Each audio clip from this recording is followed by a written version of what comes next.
On June 14, 2001, in the mountain town of Harlan, Kentucky, population 1,847, the first Saturday of summer had arrived exactly as anyone could have hoped, warm and clear, with wildflowers threaded through every pew of Calvary Baptist Church, a building whose hand-carved wooden benches bore the quiet fingerprints of the groom himself. By Tula below in the afternoon, 112 guests had found their seats. The organist was playing. The flower girl had already dropped every last petal along the aisle. Daniel never walked through the door. At 2:14 p.m., his best man stepped outside to call his cell phone. Nobody picked up. At 2:31, two groomsmen drove to the groom's house 3 blocks away. The truck was in the driveway. The front door was unlocked. His suit jacket was laid out across the bed, pressed and ready. What happened in the next 12 hours would haunt Harlan for the next 24 years. But before we get to what the Floorboards finally gave up, you have to understand who Daniel Marsh was. Because some men are remarkable not in spite of the ordinary lives they built, but because of them. Harlan had been coal country since before any of its current residents were born, and by 2001 it was carrying that history the way a man carries an old injury, quietly, and the way he holds himself when he thinks no one is watching.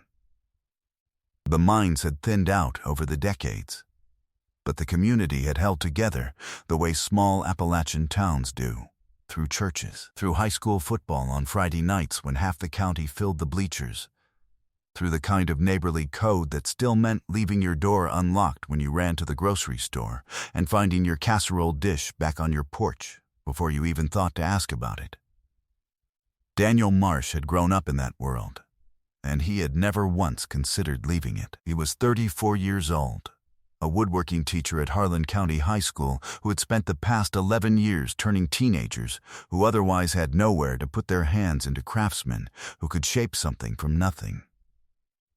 His students had built birdhouses and cabinets and rocking chairs that still sit in living rooms across Harlan County. Daniel had built the pews in Calvary Baptist himself, 22 of them, over the summer of 1999, working evenings and Saturdays, refusing to accept a single dollar for the work. He said the church had given him enough already. His mother, Ruth Marsh, kept a photograph of him standing beside the finished first pew on her kitchen wall for the rest of her life. She told anyone who asked that it was the only photograph she had ever taken of a man at perfect rest. His fiancée was Joanna Holloway, a bookkeeper at the Harlan County Clerk's office, who had met Daniel at a church potluck in 1997. They had dated for 4 years before he proposed on her front porch in October, in the way that everyone who heard the story described as exactly like him. No fanfare, no choreographed gesture, just a man who had made up his mind and said so plainly, face to face. They were planning to build a house on a parcel of land her family owned off Highway 119. Daniel had already drawn up the floor plans in a spiral notebook he kept behind the visor of his truck. He and Joanna's older brother, Gerald Holloway, had discussed a joint investment in a neighboring parcel the year before. 2 men who would soon be family, planning for the future together. Daniel had one quality that everyone who knew him mentioned without prompting. He was almost never without something in his hands. A pencil, a measuring tape, a scrap of sandpaper. He was working across a piece of wood while he talked to you. His students joked that his hands forgot to stop when the school bell rang. Joanna said it was one of the things she loved most about him. He came home from work the way other men came home from the gym, spent, satisfied, hands that had done what they were made to do. He built things. He didn't break them. That was the version of Daniel Marsh that 112 people were waiting for at 2:00 in the afternoon on June 14, 2001. He never showed. The morning of the wedding, Daniel had been seen at 9:15 a.m. at the Harlan Diner on Central Street, where he ate breakfast alone, biscuits and gravy, a habit he had kept every Saturday for years without exception. The waitress, Donna Prater, would later recall that he seemed quieter than usual. Not nervous, she said. She described it more specifically as concentrated, the way he looked when he was working through a problem in his head. He left a $2 tip and walked out at 9:48. Between 9:48 a.m. and noon, no one can account for Daniel's movements with certainty. At 12:34 p.m., a neighbor on Poplar Street noted seeing his truck parked outside a house he recognized without effort. The house belonged to Joanna's older brother, Gerald Holloway. At 2:14 p.m., the best man made the first unanswered phone call. By 4 p.m., Harlan County Sheriff's deputies had opened a missing persons report. The truck was still in Daniel's driveway. His wallet sat on the kitchen counter. His wedding ring, picked up from the jeweler 3 days earlier and placed in a small wooden box he had carved himself, rested on the nightstand exactly where he had left it. Nothing was disturbed. Nothing appeared to have been taken. The house looked like a man who had stepped out for 10 minutes and expected to be back before anyone noticed he was gone. He did not come back. In the days that followed, the community mobilized the way small towns do when something impossible happens. Deputies canvassed every road between Daniel's house and the church. Volunteers organized into groups and walked the tree lines off Highway 119. The Cumberland River was covered by a dive team from Middlesboro. The mining operations closest to town were checked. Search parties fanned out along the county's back roads for 3 consecutive weekends. Nothing came back. Not a shoe, not a jacket, not a single physical trace. The detail that investigators could not explain was the cell phone record. Between 10 new and 10:45 that morning, Daniel's phone had received 3 calls. All 3 came from the same number, a number registered to Gerald Holloway. The investigation fell to Deputy Carol Ammons of the Harlan County Sheriff's Office, a woman who had been on the job for less than 2 years when Daniel disappeared. She had attended the wedding herself, seated in the 3rd row on the groom's side, and she had watched Joanna Holloway stand at the front of Calvary Baptist for 40 minutes before someone finally stepped forward and took her gently by the arm. The image had settled into Ammons like a splinter that goes in clean and refuses to come out. The early investigation moved on 2 tracks simultaneously.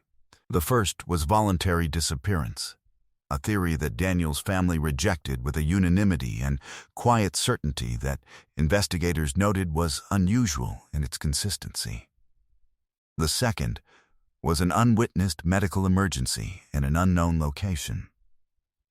Search protocols were adjusted to account for the possibility that he had fallen ill somewhere between the diner and the church, somewhere off a road that hadn't been checked yet. Ammons didn't believe either.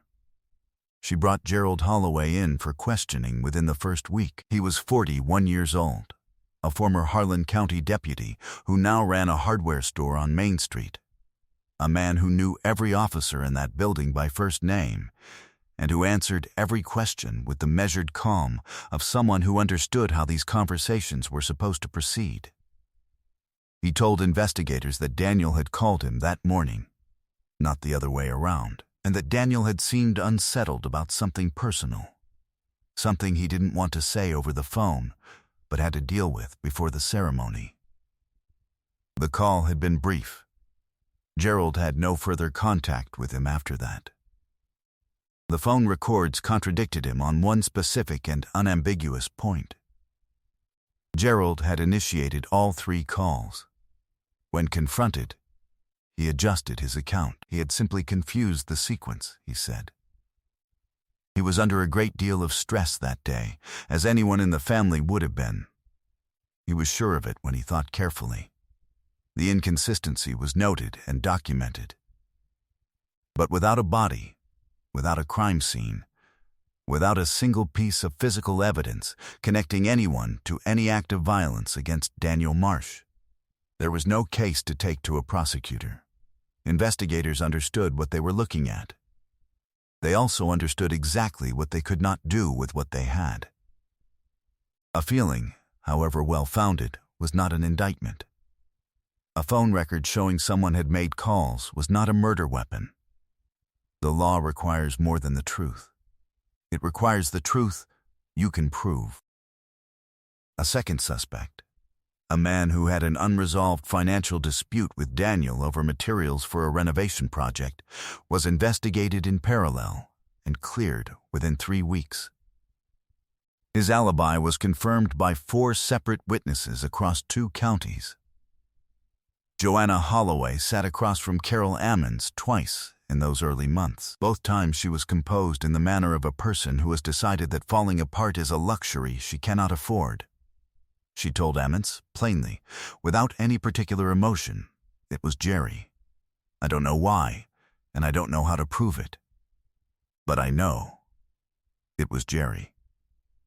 She said it the way people state things they have already accepted as permanently, irreversibly true. Not as an accusation, but as a fact they are simply waiting for the rest of the world to catch up on. Ammons wrote it in her notes. The case file remained open. By December of 2001, the active searches had stopped. By 2003, 2 years had passed, and the case had gone effectively silent. The phone did not ring the way it had in the first months. The tips stopped coming in. The last detective who had been actively working the file had been reassigned.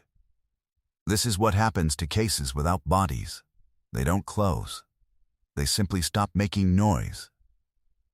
Gerald Holloway continued running his hardware store. He attended church regularly. He showed up to family gatherings with his wife and their 2 elementary school-aged children. He coached his son's Little League team in the spring of 2004. That same year, he was named to the Harlan County Chamber of Commerce Board. The following year, his hardware store expanded into the vacant unit next door, and he cut the ribbon himself while the local paper took a photograph. The people of Harlan who read it over their morning coffee saw a successful small business owner in the prime of his life. The parcel of land off Highway 119, where Daniel had planned to build the house, was sold in 2004. Daniel's spiral notebook, the one with the floor plans he had drawn in pencil, room by room, disappeared at some point during those years. No one could say with certainty who had taken it or where it had gone. Joanna never left Harlan. She never remarried.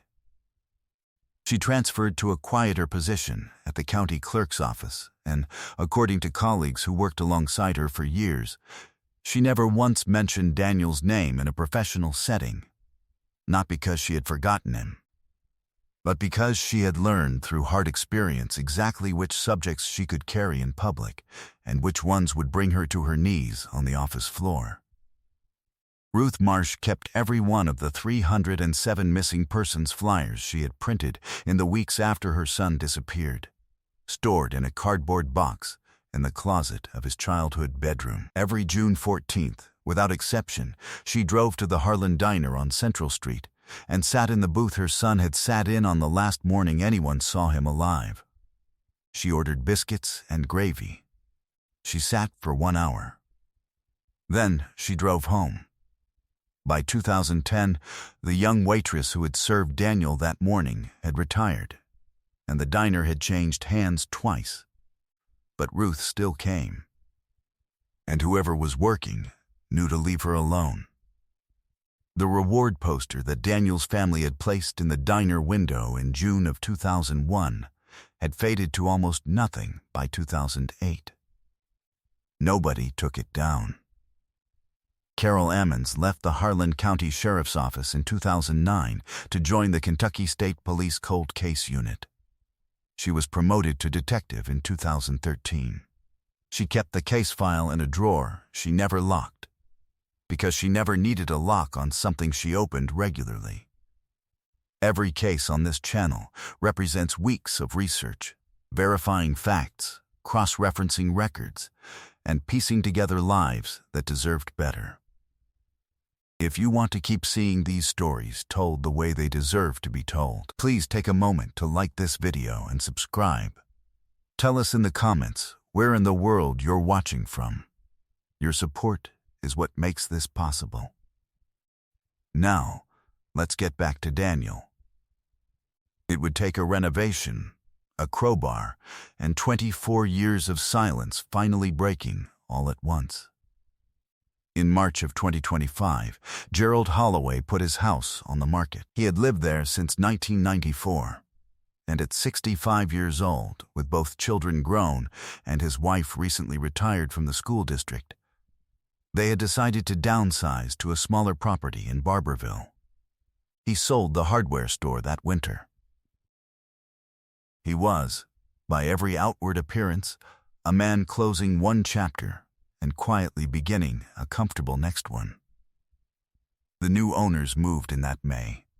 In June, they began a renovation of the basement. On June 11th, 3 days before the 24th anniversary of Daniel Marsh's disappearance, a contractor named Bill Eads was pulling up a section of subflooring in the northwest corner of the basement when his crowbar caught on something that did not give the way old wood gives.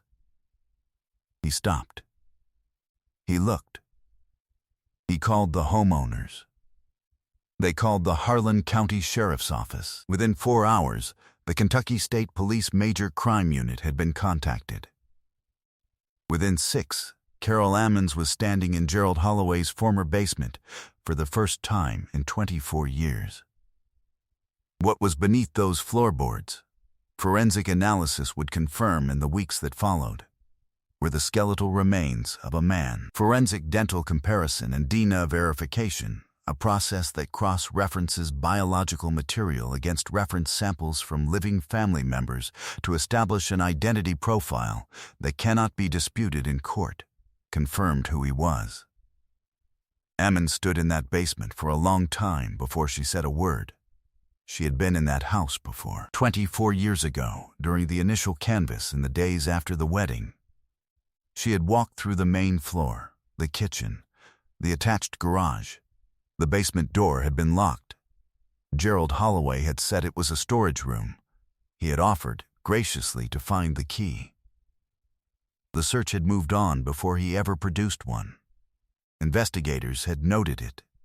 They had not returned. She had always known which detail would break her when it finally arrived. That was the one. Gerald Holloway was arrested at his Barberville property on the morning of July 3, 2025. He opened the front door himself. He said nothing when the officers identified themselves and presented the warrant. He was handcuffed on his own front step and driven to the Harlan County Detention Center, where he was booked on 2 counts. The weeks before the arrest had been spent assembling what court documents would later describe as a comprehensive and interlocking body of physical and circumstantial evidence. The cell phone records from the morning of June 14, 2001, the neighbor's account of Daniel's truck on Poplar Street, the locked basement door during the original canvass, the position and condition of the remains, which the state forensic examiner noted was consistent with deliberate concealment rather than any incidental circumstance, and a financial motive that Ammons had documented as a theory for more than 2 decades. Records showed that in the weeks before the wedding, Daniel Marsh had discovered that Gerald Holloway had been diverting funds from the joint real estate investment the 2 men had entered together, approximately $42,000, moved through a series of transactions designed to be difficult to trace without a forensic accountant.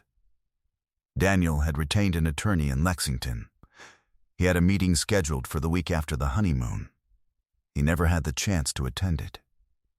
In Harlan, the arrest did not shock the community so much as confirm what a great many people had believed quietly for a very long time. The hardware store, long sold, was not a building anyone wanted to stand near the day the news broke.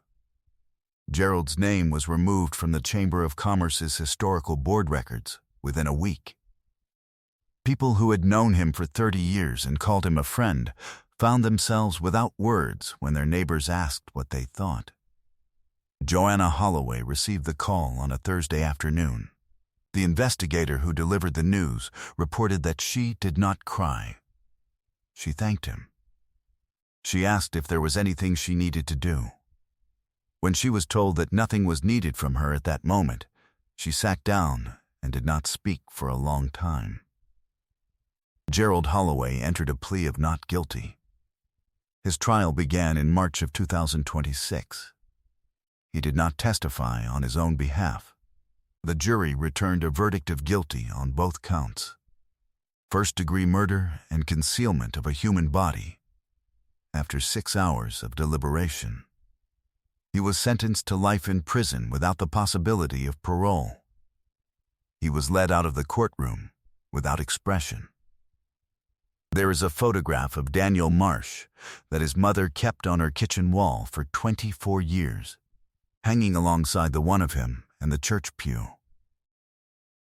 In this second photograph, he is standing in the school woodshop in the late afternoon light, surrounded by the organized disorder that comes from a place where real work is being done. Sawdust on the floor, tools hung in their places on the pegboard behind him, a half-finished cabinet on the workbench. He is not looking at the camera. He is looking at something just off to the right of it, something only he can see, and he is smiling the way a person smiles when they are thinking about what comes next. Ruth Marsh was 81 years old by the time her son's remains were formally identified.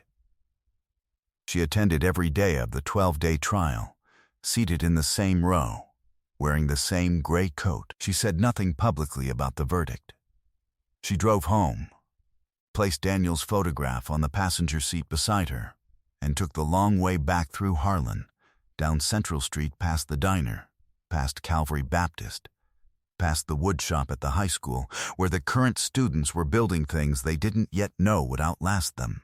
When investigators returned Daniel's belongings from the evidence archive, among them the small wooden box he had carved himself to hold the wedding ring, Joanna Holloway drove to the cemetery where his remains were finally laid to rest and placed the box at the foot of the headstone. She stood there for a while. Then, she drove home. There are questions a case like this leaves behind that no verdict can fully answer. How does a person conceal something for 24 years, not from a distance, not in hiding, but at the center of a community, behind a store counter, at a civic board table, at a church pew on Sunday morning, without a visible fracture? What is the actual daily cost to someone like Joanna, who knew the truth and had to watch the man she named as responsible grow his business and earn the gratitude of the same town that couldn't hear her? And what does it mean for justice when it arrives completely, correctly, irrevocably, but 24 years late? What detail in this case stayed with you longest after you heard it? Was there a moment in the original investigation where you believe everything could have gone differently? And do you think a sentence of life without parole for a man who hid what he did inside a community's trust for nearly a quarter century reflects the full weight of what was taken? Justice found Daniel Marsh after 24 years. Stories like his are the reason this channel exists. If you believe the truth is worth pursuing no matter how long it takes, subscribe so you don't miss the next case. More stories are waiting in the description below. Thank you for watching.